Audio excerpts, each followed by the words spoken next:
In the morning, we were talking about how this year has been the year of Operation Sindoor. And for many of you who are a post-Kargil generation, the only military conflict that you have seen in this country, unlike me who reported Kargil, is Operation Sindoor. And through this day, we have been celebrating the brave armed forces who protect our country. And the armed forces have really evolved with time. The changes we see today with women in frontline positions in Operation Sindoor and other operations on an everyday basis is extraordinary. And in fact, a reminder of the risks that our armed forces take every day came in the very tragic Tejas crash. I'm sure many of you saw it at the Dubai Air Show, right? I want you to give your loudest applause possible for my next two guests. The first is a Gallantry Award winner, very senior Air Force officer. Please put your hands together for Wing Commander Poonam Gulia. Thank you so much, ma'am. Thank you. And also your loudest applause for Flight Lieutenant Antara Mehta, if we can welcome her as well.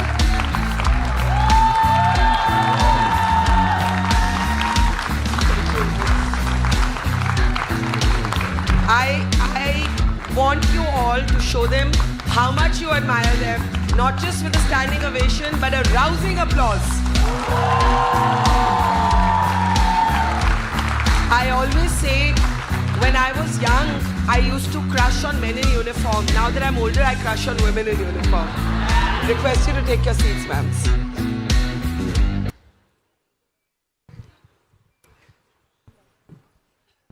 Thank you so much.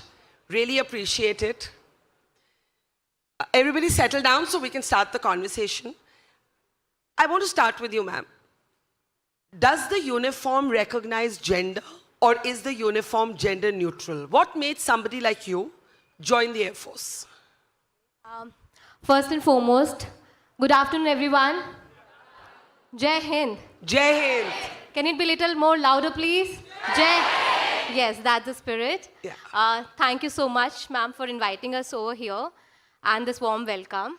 It's a great opportunity for us to interact with not just women present here who have been doing great in their own respective fields, but also young minds present here who are the future of our nation. And thank you. The team has looked after us very well. We really appreciate it and we are honored to be here. Coming back to a question that what made me choose the Air Force? Yeah. I feel that I have not chosen Air Force, Air Force has chosen me. And why do I say this? Because when my parents welcomed me to this world, my father was already serving at Air Force Academy and he was maintaining aircrafts which were used to train the future fighter pilots of the Indian Air Force. Yeah. And growing up at different Air Force stations all around the country, and seeing this blue uniform every single day, and seeing boys and girls transform into officers really inspired me. And from that day itself, I dreamt of wearing this uniform and serving the nation. With that dream in my heart, I pursued my BTech and cleared my SSB and joined Indian Air Force as an aeronautical engineer electronics in Jan 2013. And I always wanted to be a part of active combat. That's why I chose air defense as my mainstream after my initial military training. Fabulous.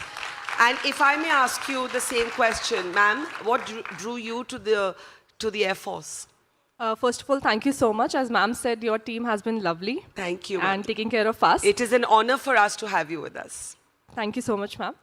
Coming to your question of joining the Air Force, I think probably I was in my 6th grade. I was 11-year-old when the first time I saw a blue uniform, someone wearing it. And it struck my mind and my heart that I want to wear this uniform someday. You were not from a military family like I don't come from a military background. So I have a very much civil and service background. So it was then my friend suggested to watch the movie Top Gun. I think probably that is the breaking moment that it struck my mind that I have to become a fighter pilot. So for me, Air Force was all about flying. And with that determination and with that perseverance, I worked hard, got commissioned in 2020 after completing my BTech degree. And coming to your initial question of gender, I think uniform is a uniform. So we are officers. We are not a man or a woman in a uniform. So, yes. And yet, I want to ask you, you know, this has been the year of Operation Sindoor, and without discussing anything operational, but more as a conceptual question, somebody like me, I cut my teeth as a young reporter covering the Kargil war, and then now as an older reporter covering Operation Sindoor. But it was a very different war. You know, that was infantry-driven. This was a war in the skies. We saw Pakistan attempting to send in drones and missiles. We saw the black sky light up with orange and explosions. And I just want to ask you, both of you, when you experience this, and war is changing every day, what went through your heart and mind? Or did you say this is the moment we've been trained for all our lives, ma'am? Yes, absolutely. That is what my answer would have been, that this is the moment that we have been trained for. And I feel that I was privileged, or we all were privileged, that we got this opportunity to serve our nation. Because I don't think we had that chance in the past. So it was a wonderful experience and a privilege that we could take part and prove our mettle. What about you, ma'am? So during Operation Sindoor, I was posted in one of the forward bases at that time. And my family was with me. I have a little one as well, who's 1.5-year-old. So hold that thought, because ma'am's husband and little baby is somewhere here. Are they here? Can we stand up and see you? They're outside. When we were entering, he was saying, "Mama, Mama." So probably he must have taken him. So your child is 1.5 years? Yes, he's 1.5. At that time, he was nearly 1. And as ma'am said, it's a once in a service opportunity that we get to perform what we've been trained for. So it was a routine thing. It was difficult. The times were tough, but we were trained and we were prepared very well for it. And it was, we all know it was a successful operation. So I want to ask you, and maybe your husband and baby will come in. Can we bring them in? Okay, they've gone out. What I want to ask you is, you know, you had a 1-year-old, right? And this can, of course, happen to a man as well. This is not a woman-specific question. Any soldier, any armed forces personnel, when they have to deal with combat and country on the one side, but a little child at home or their partner at home on the other end, as you said, during Sindoor, your baby was 1 year old. How do you mentally, ma'am, conquer that anxiety?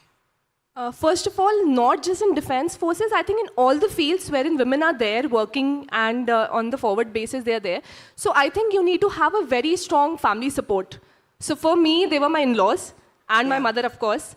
So my mother-in-law is the primary care for my child and my husband as well. So and your husband is not in the military? He is not. He is a very much civilian. Yeah. So I don't know where he is. He's looking after the baby somewhere, by the way, being a good hands-on dad.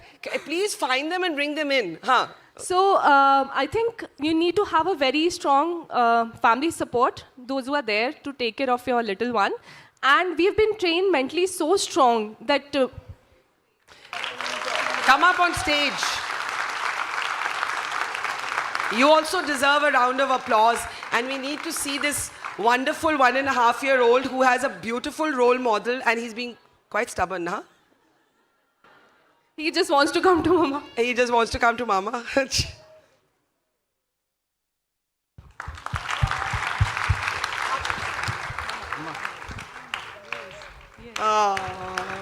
He's very naughty. He doesn't sit in one place. Can we have a round of applause for you also? Sir, may I know your name? Vaibhav Chadda. I just want to ask you, you're obviously you've obviously had to be a hands-on dad while your partner is out there serving the country. How does that make you feel? We applaud you, but were you scared for her? No, never. Never? Never. We had trust in her. Of course. Yeah. And what would you say to, you know, women who feel that without the support at home and the support of their partners, they can't do what they want to? No, they can, and I think everybody is supporting nowadays. Thank you. Thank you so much. Thank you. Okay. Let's see if we can sit for 5 minutes. Let's see. Okay. Continue, ma'am. Sorry, you were saying in any profession. Yes, we need to have a very strong family support. He's holding the mic for you. I think he's going to be a journalist.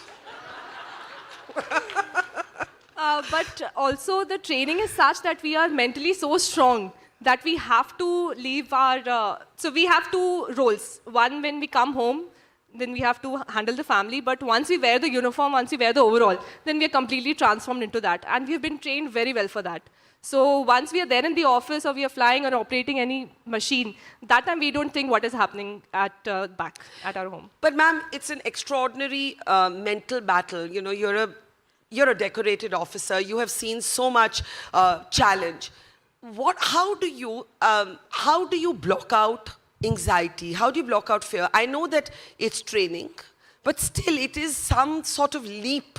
It is some sort of adrenaline leap, duty-bound commitment, courage of the highest order. How do you do it?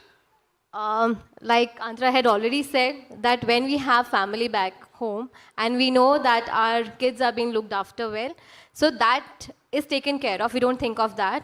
And coming to courage, the training is such that when the moment comes, all we think about is getting successful. And like when we were there, the only thought that came to my mind for those 5 or 6 days was we have to get them. We will not let them enter our land or sky. We salute you. We really, it gives me goosebumps every time I hear the stories of valor of our armed forces. And I want to ask you, ma'am, what would you say to young girls or even boys today who may be thinking of the armed forces? You know, two very different backgrounds. Your father was in the Air Force. Ma'am didn't come from a military background. And yet here you are, you know, and the uniform is everything and it transcends everything else in that moment. How would you take that message to our audience here, many of whom are very young people, on what this uniform means to you? Okay, I'll be very candid and honest in answering this. The answer is purely from my experience, that Air Force is a place where sky is the limit. And it offers you... You can clap.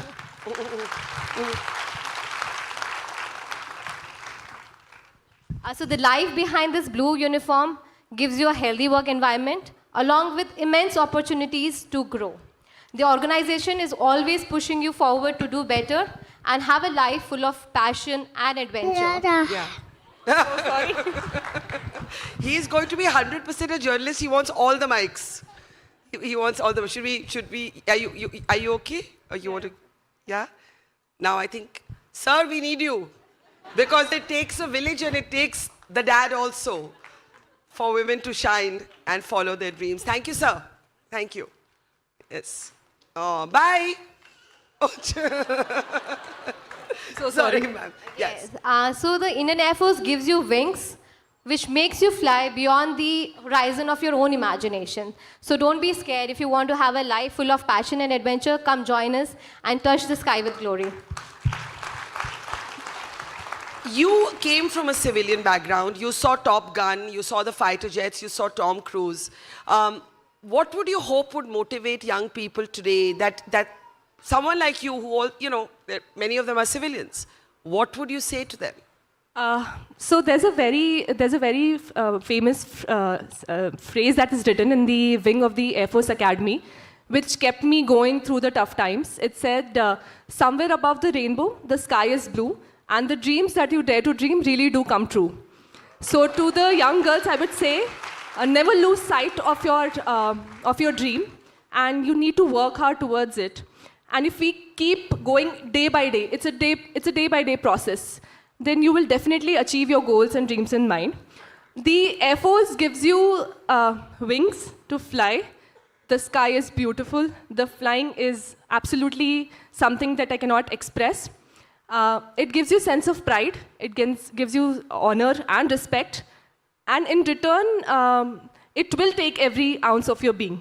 Yeah. So, but the sense of purpose for serving the nation is unmatched. So please come join us. Don't hold back. And the sky is your space to fly. So that's all I can say to the young one. Okay, we have time for a few questions. I want to go beyond the first two rows, which have been taking all the questions. If there anybody who has a question at the back, yes, I see you standing there, ma'am. Can you stand up? There's a mic in the aisle. Can you come there? You know, could we have the mic in the aisle identified, because literally nobody can see it. Yeah, there you are. Yeah. Go ahead, ma'am. Could you ask your question? Yeah. Yeah. So, what mindset keep you grounded, and what makes you resilient every day? What keeps you grounded and what makes you maybe just get up and, sometimes you get bad news, you lose comrades, right? And how do you motivate yourself every day, ma'am?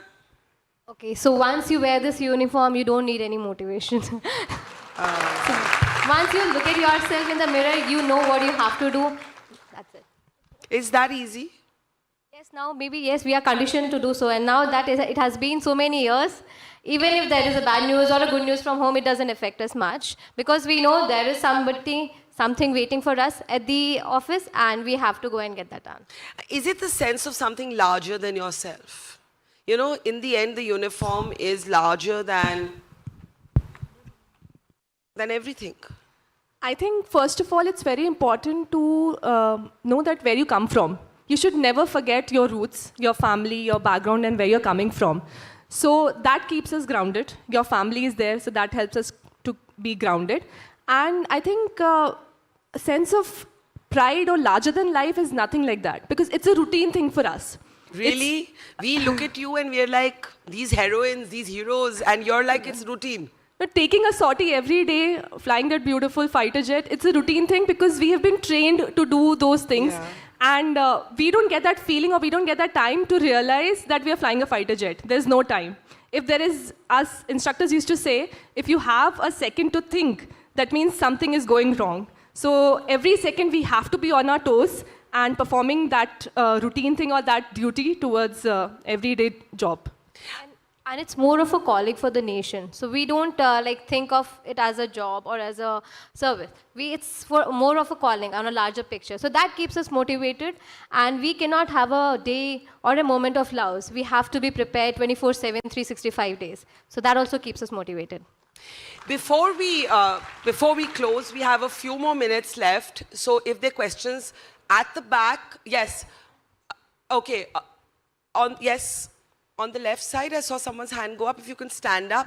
Could we please guide somebody to where the mic is in the aisle because nobody is able to find it. Okay, ma'am, go ahead. I don't know where it is. Yeah. Hi, ma'ams. Yeah. I have an 11-year-old daughter at home. What is one piece of advice which you will give to her so that she can be in your place after, say, 2 decades? Okay. Oh, that's a great question. That will be only one piece of advice that I will give her, that you tell her that her dreams are not too big, the world is not off limits. You can rise as high as you dare. That's beautiful. That's beautiful. Last question. Last question here. And I'll take it here. Here. Yes, ma'am. Please stand up. Yeah. Hi, my name is Ayushi. Thank you so much. Speak up. Speak up. My question is, do any of your peers, for example, face any mental health concerns, and how are they dealt with at your workplace? Well, it's an interesting question. If I can add one of my own. Ma'am's made the, spoke about the split second, that if you have even that split second, it means that there's something wrong because you're supposed to be that razor sharp. But it is a very all-consuming profession. It's a dangerous, potentially dangerous, high-risk profession. How do you all keep mentally strong? Physically, of course, but how do you all remain mentally strong? Because mental strength will be as, if not more important than physical strength. Ma'am? So, yes, as you have already told us that we keep us physically strong. We do exercise, we do meditate, there are a lot of tools nowadays that keeps you calm. And in the organization also, the Indian Air Force is a very well-knit organization wherein we look after each other. Even if I'm not there, if I'm on a deployment, I know that my family is looked after well. So that mental tension is not there. And along with that, there is meaningful welfare in our organization, which keeps a balance at home as well as at work. So that also somewhere I feel keeps your mental load little less. Keeping yourself calm, obviously now we have a lot of, tools like pranayam and Those are there. Also, we have counselors. Even as a team, we work like a family. We say, this is our family away from home. Yeah. So in my team, everyone knows, like I, especially being the commander, will know that what is going in in the life of my men who are serving below me. So if there is anything that he is dealing with, I would make sure that I talk to him, because I feel talking to others and sharing your feelings makes your mental trouble a little less. I have a last question, which is this, that, you know, sometimes people think that men won't take orders from women bosses. She just spoke about, you know, the men in a squadron, in a regiment, it could be anywhere. What would you say to that? I know you've already said the uniform is gender neutral. It's not they're taking order from a woman. They're taking order from that uniform and from that chair and Yeah. from that rank and from that probably. Well said. Yes. So it's never that a man is giving an order or a woman is giving an order. It's the uniform and it's the nation, it's the service that is giving that order from them to do the work. Well, I just want to say in the end to both of you, if I may request you to just take a position here as we felicitate you before you go, and you will be here through the day, I hope, is that we admire you so much. You are such excellent role models. Your young child watching this brave mother is going to have an excellent role model. And ma'am, you are a decorated officer. It is our privilege to have you. I know so many people are so inspired. Am I not right? And to do the honors, to felicitate our two wonderful, 1 minute, ma'am, to felicitate our two wonderful officers, I want to welcome somebody who's having probably the best year of his life. His movie is India's entry to the Oscars. He's an extraordinary actor, one of my personal favorites. Please put your hands together for Ishaan Khattar.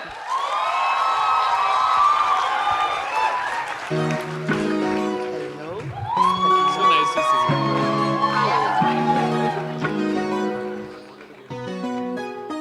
May I request all of you to come here? And Ishaan, I'm going to request you to do the honors for Wing Commander Poonam first. Guys, let's show them some love.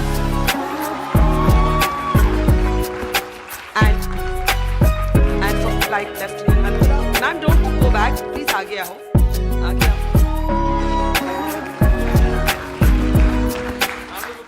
And may I say a few words for what this moment means to you. Two very different fields. Both of our officers have been in frontline positions, decorated officers, brave officers. And, you know, this is a year when we've seen military conflict. They've been at the front line of it all. And we just thought it would be lovely to get somebody like you to felicitate them. If you want to just say a few words. First of all, hello, good afternoon, everybody. Thank you, Barkha, for having me. How do I feel about this? It's totally a surprise. I was told 5 seconds ago. But it's such an honor.